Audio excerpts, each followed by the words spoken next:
दोस्तों एक बार फिर से आप सभी का बहुत बहुत स्वागत। आज इस वीडियो में जानेंगे हरियाणा विधानसभा चुनाव का सर्वे। हरियाणा की सभी 90 सीटों का सर्वे आ चुका है। सी वोटर ने जारी किया हरियाणा की सभी 90 सीटों का सर्वे। तो यहाँ पर हर जिले के बारे में आपको पूरी जानकारी देंगे, कौन से जिले में कितनी सीटें हैं और किस पार्टी को कितनी सीटें जा सकती हैं।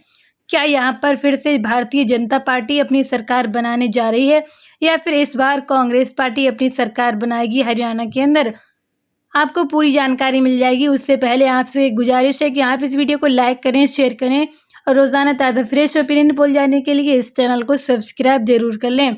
जैसा कि आप सभी लोग को पता है कि हरियाणा में 90 विधानसभा की सीट और बहुमत का आंकड़ा 46 सीटों पर है। जिस पार्टी के पास 46 सीटें होती है वही हरियाणा के अंदर अपनी सरकार बना सकता है। तो यहाँ पर बात करेंगे सबसे पहले अंबाला की 4 विधानसभा सीट के बारे में। तो यहाँ पर बीजेपी को 2 सीटें मिल सकती हैं, जबकि आईएनसी पार्टी को 2 ही सीटें मिलती नजर आएंगी। इन दोनों पार्टियों के बीच काफ़ी बड़ा मुकाबला भी हो सकता है। इसी के साथ अगले जिले की बात कर लेते हैं। यह करनाल। यहाँ पर कुल 5 विधानसभा की सीटें, बीजेपी को 1 सीट मिल सकती है, जबकि कांग्रेस पार्टी को 4 सीटें मिलती नजर आएंगी। यहाँ पर कांग्रेस पार्टी को काफ़ी तगड़ा फायदा होता दिखाई दे रहा है, तो वहीं बीजेपी को झटका भी लग रहा है। इसी के साथ बात की जाए कुरुक्षेत्र जिले की 4 विधानसभा सीट के ऊपर, बीजेपी को मिल सकती है 1 सीट, तो वहीं आईएनसी को 3 सीटें मिलती नजर आएंगी।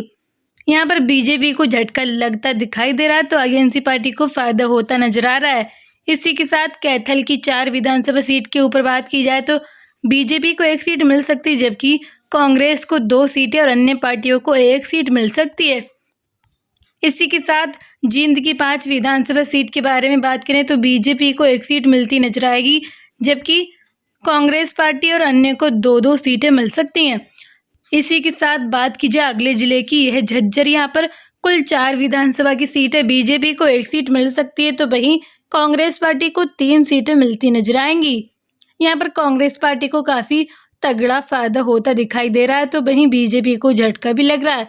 इसी के साथ दादरी की 2 विधानसभा सीट के ऊपर बात की जाए तो बीजेपी को 1 सीट मिल सकती है, तो वहीं कांग्रेस पार्टी को 1 सीट मिल सकती है। इन दोनों पार्टियों के बीच यहाँ पर काफ़ी बड़ी टक्कर दिखाई देती नजर आ रही है। इसी के साथ गुरुग्राम की 4 विधानसभा सीट के बाद के बीजेपी को 2 सीटें मिल सकती हैं, जबकि कांग्रेस को 2 ही सीट मिल सकती हैं। इन दोनों पार्टियों के बीच मुकाबला होता दिखाई दे रहा है। इसी के साथ पलवल जिले की 3 विधानसभा सीट के ऊपर बात करें तो भारतीय जनता पार्टी को 2 सीटें मिल सकती हैं, जबकि कांग्रेस पार्टी को 1 सीट मिलती नजर आएगी। यहाँ पर बीजेपी को फायदा होता दिखाई दे रहा है। इसी के साथ पंचकुला की 2 विधानसभा सीट के ऊपर बात करें तो बीजेपी को 1 सीट मिल सकती है, जबकि कांग्रेस पार्टी को 1 सीट मिलती नजर आएगी। अगला जिला आता है पानीपत। यहाँ पर 4 विधानसभा की सीट है, बीजेपी को 2 सीटें मिल सकती हैं, जबकि कांग्रेस को 2 ही सीटें मिलती नजर आएंगी। इसी के साथ बात की जाए अगले जिले की, यह फतेहाबाद। यहाँ पर 3 विधानसभा की सीट है, ये तीनों सीटें बीजेपी को मिलती नजर आ रही हैं। यहाँ पर बीजेपी काफ़ी मजबूत स्थिति में दिखाई दे रही है, तो वहीं कांग्रेस पार्टी और अन्य पार्टी 0 सीट हासिल कर सकते हैं।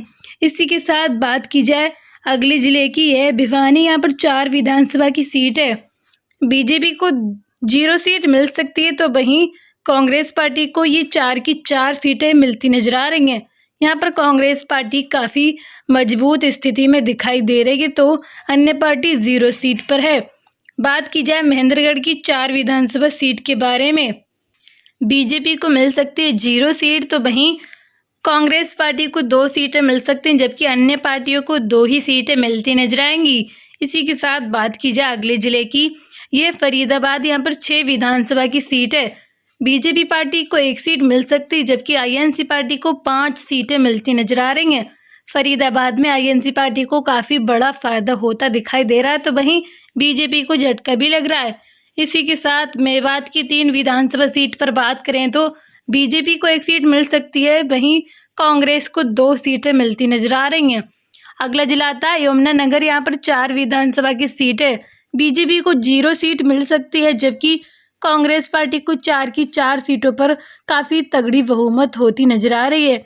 इसी के साथ रेवाड़ी की 3 विधानसभा सीट के बारे में बात करें तो बीजेपी को 2 सीटें मिल सकती हैं, जबकि कांग्रेस को 1 सीट मिलती नजर आ रही है। अगला जिला आता है रोहतक। यहाँ पर 4 विधानसभा की सीट है। बीजेपी को 2 सीटें मिल सकती हैं, जबकि आईएनसी को 2 ही सीटें मिलती नजर आएंगी। इन दोनों पार्टियों के बीच काफ़ी बड़ी टक्कर भी होती दिखाई दे रही है। इसी के साथ सिरसा की 5 विधानसभा सीट के ऊपर बात करें तो बीजेपी को 1 सीट मिल सकती है, जबकि कांग्रेस को 2 सीटें मिल सकती हैं और अन्य पार्टियों को 2 ही सीटें मिलती नजर आएंगी। इसी के साथ बात की जाए सोनीपत की 6 विधानसभा सीट के बारे में, बीजेपी को 3 सीटें मिल सकती हैं, तो वहीं आईएनसी पार्टी को 2 सीटें मिल सकती हैं। यहाँ पर बीजेपी को काफ़ी तगड़ा फायदा होता नजर आ रहा है, तो अन्य पार्टियों को 1 सीट मिल सकती है। इसी के साथ बात की जाए हिसार की 6 विधानसभा सीट के बारे में, बीजेपी को 3 सीटें मिल सकती हैं, जबकि आईएनसी पार्टी को यहाँ पर 4 सीटें मिलती दिखाई दे रही हैं। यहाँ पर आईएनसी पार्टी को थोड़ा फ़ायदा होता दिखाई दे रहा है बीजेपी से, जबकि अन्य पार्टियों को 0 सीट जाती दिखाई दे रही है। तो दोस्तों, ये रहा हरियाणा की सभी 90 सीटों का सर्वे। हमने आपके सामने सर्वे पेश कर दिया है।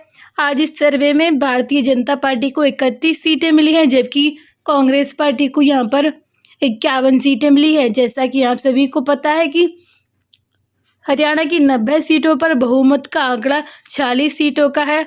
जिस पार्टी के पास 46 सीटें होती हैं वही हरियाणा के अंदर अपनी सरकार बना सकता है। तो यहाँ पर भारतीय जनता पार्टी को 31 सीटें मिली हैं, जो बहुमत से काफ़ी कम है, और कांग्रेस पार्टी को 51 सीटें मिली हैं, जो बहुमत से काफ़ी ज़्यादा है, और अन्य पार्टियों ने यहाँ पर 8 सीटें हासिल करी हैं। आपको क्या लगता है, क्या यहाँ पर हरियाणा के अंदर भारतीय जनता पार्टी अपनी फिर से सरकार बना सकती है, या फिर इस बार कांग्रेस पार्टी अपनी सरकार बनाने जा रही है? आपको क्या लगता है, कौन सी पार्टी हरियाणा में अपनी सरकार बना सकती है? क्या यहाँ पर फिर से बीजेपी को बहुमत हासिल होगी, या फिर बीजेपी को इस बार काफ़ी तगड़ा झटका लगेगा, या फिर इस बार कांग्रेस पार्टी को अच्छी जीत हासिल होती दिखाई दे रही है? आपको क्या लगता है? आप अब लोग अपनी राय नीचे कमेंट सेक्शन में ज़रूर दें, और वीडियो को लाइक करें, शेयर करें। रोज़ाना ताज़ा फ्रेश ओपिनियन पोल जानने के लिए इस चैनल को सब्सक्राइब ज़रूर कर लें। Thank you so much.